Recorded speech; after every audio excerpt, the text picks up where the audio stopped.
I'm Karen Lobdell, Director of Product Management at Integration Point, and this is your Rising Tariffs update for September 4th, 2018. We've seen no slowdown in changing global trade action this past week that importers and exporters need to stay on top of. Activity continues with respect to the changing tariffs, but numerous other trade activities, such as NAFTA renegotiations, are worth noting this week as well, which keep the world's global traders very busy.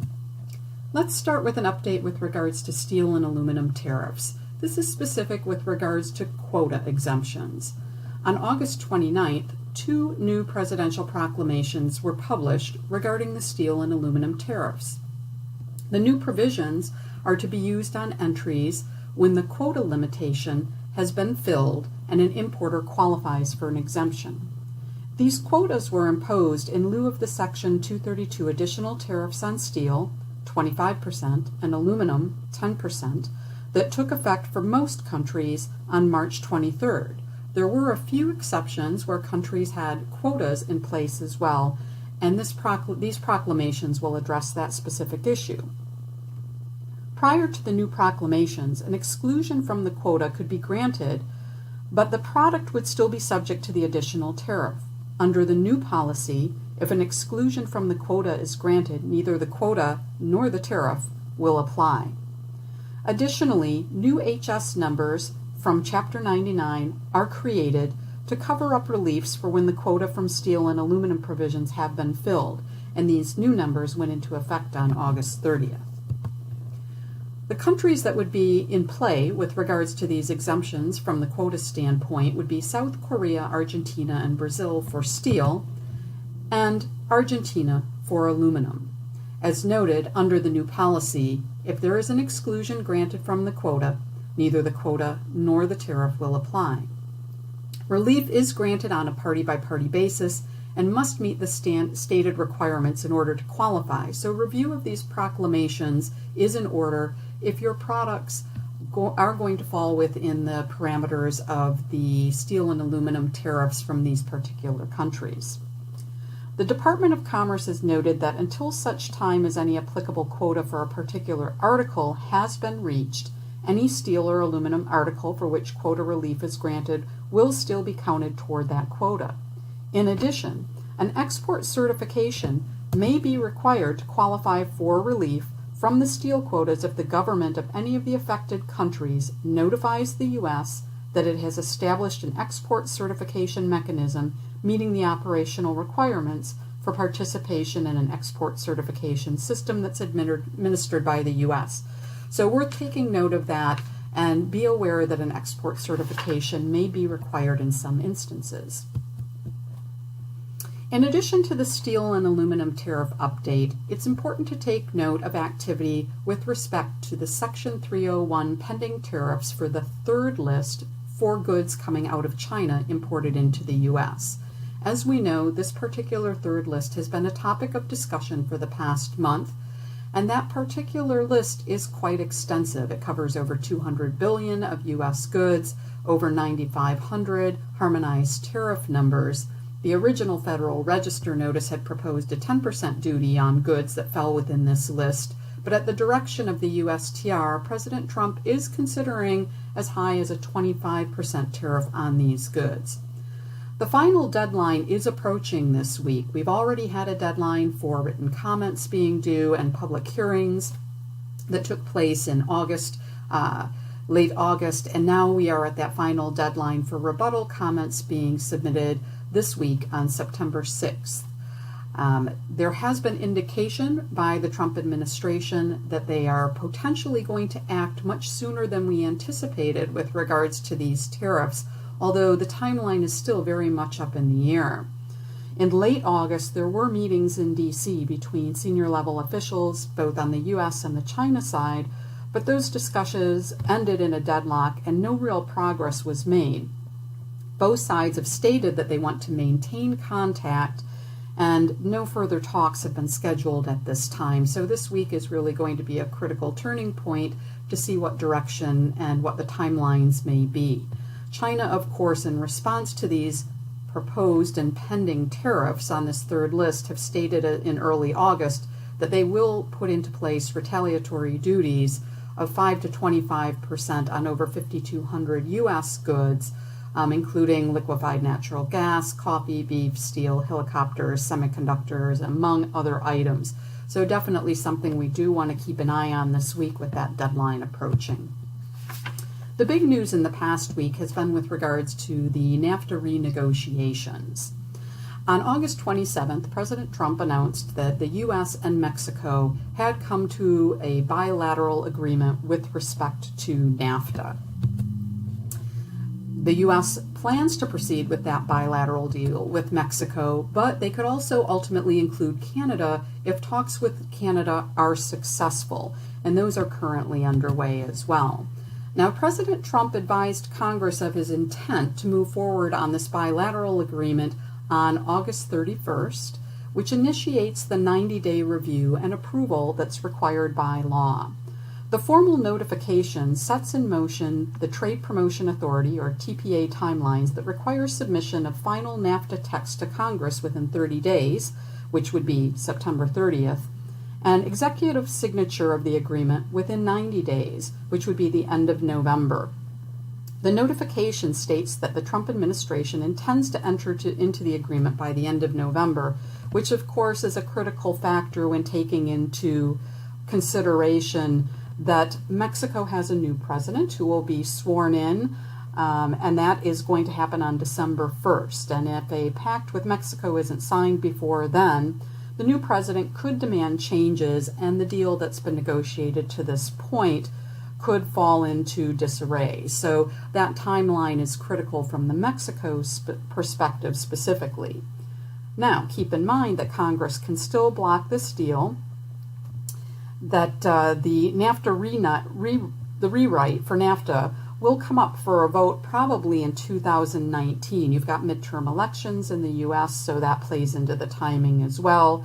And procedure rules for NAFTA allow that the president can sign the deal first and Congress can vote on it later. And of course, Canada and Mexico would still need to ratify the deal as well. So there's still a lot at play with regards to the timelines, but something that certainly we should be watching. The deal with Mexico specifically highlights a few accomplishments by the Trump administration from the U.S. perspective that include new rules of origin requirements to incentivize billions in vehicle and automotive parts production in the U.S. and also to support higher wage jobs in that specific industry. It also notes stronger, fully enforceable labor standards, new commitments to reduce trade distorting policies for agriculture goods, improvements for enabling food and agriculture to trade more fairly, stronger and more effective intellectual property protections, and stronger disciplines on digital trade. So certainly these areas are a big accomplishment by the Trump administration perspective. Canada has re-entered the talks as of last week. However, as of August 31st, the talks broke off with no deal being accomplished.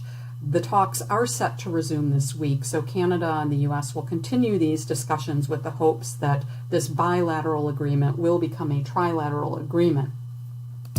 However, there are some very large sticking points. Some of them have been compromised on and seem to be moving forward, such as the issues with dairy.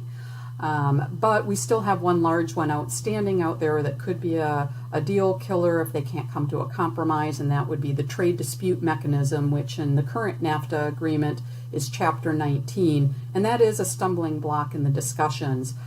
Progress has been made on U.S. access to the dairy market, intellectual property rights as well. If you look at it from the Canada perspective, Canada has said that the potential unwinding of the NAFTA agreement is really not probably their biggest concern right now with the Canadian market, but they're more worried about those stiff tariffs on automotive at the level of 25% that has been threatened by the Trump administration and would touch on a major trade sector for the U.S. and Canada. So this is where watching the automotive sector and what's going on with regards to those discussions is important as well.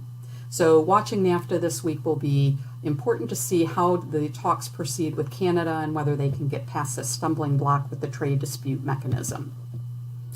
Moving on to Section 232 in the Automotive investigation, just a note that this is still pending and worth monitoring. The findings of the Section 232 investigation that has been initiated aren't due until February, but decisions could be made sooner, and it is a good idea to watch the progress on this front, especially if you are in the automotive industry. President Trump had said on August 30th that a European Union offer to remove all tariffs on two-way trade in the automotive and industrial goods sector was not good enough. The EU Trade Commissioner said Brussels is willing to lower tariffs on such goods to zero if the U.S. would do the same in a limited trade agreement. However, the Trump administration has suggested that they want the European Union to do more to increase imports of U.S. automobiles than just eliminating its 10% import duty. And so therefore that particular progress with regards to discussions has hit a bit of a roadblock there as well. The automotive tariff discussions are in play in with numerous trade agreement partners, not just the EU. You also have the ongoing discussions with Canada, which of course come into play with that NAFTA renegotiation, and also with Mexico, although the Mexico portion of the bilateral agreement for NAFTA has included adjustments to the automotive market requirements. So there has been progress made there. But watching these various segments and how they're reacting to the potential tariffs that are taking place and the pending Section 232 on the automotive investigation is certainly something to keep an eye on.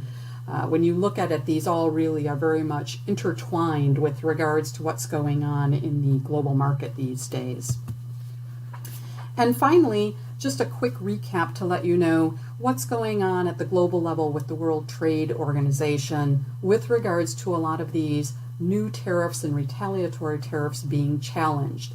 As we know, countries can take their issues with regards to these various tariffs to the WTO for settlement where they feel there are unfair trade practices taking place. And there have been quite a few dispute settlement actions initiated at the WTO level. So what you're seeing on this particular slide here is simply what the U.S. has initiated with regards to retaliatory tariffs that are taking place with a number of countries. And as you can see here, there are quite a few issues that are being initiated at this level. The most recent one being the Russia-initiated WTO dispute by the U.S. that was just initiated on August 29th of last week. But as you can see, there's a number of them in place, not only with Russia, but with China, the European Union, Mexico, Canada, Turkey, among others. And the U.S. is not alone with respect to the WTO dispute complaints.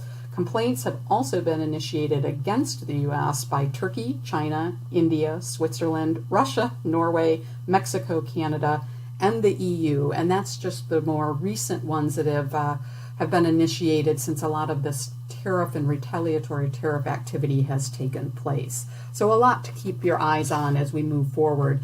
As we know, the WTO dispute settlements can take quite a lengthy period of time, months to get through with regards to the dispute settlements, and sometimes clearly over a year or longer for these things to be settled. So a lot can take place while we're waiting for the WTO to make determinations. As always, in an environment where global trade regulations change this quickly, it's important for all companies to continue to monitor and stay up to date with the countries that they import into and export out of.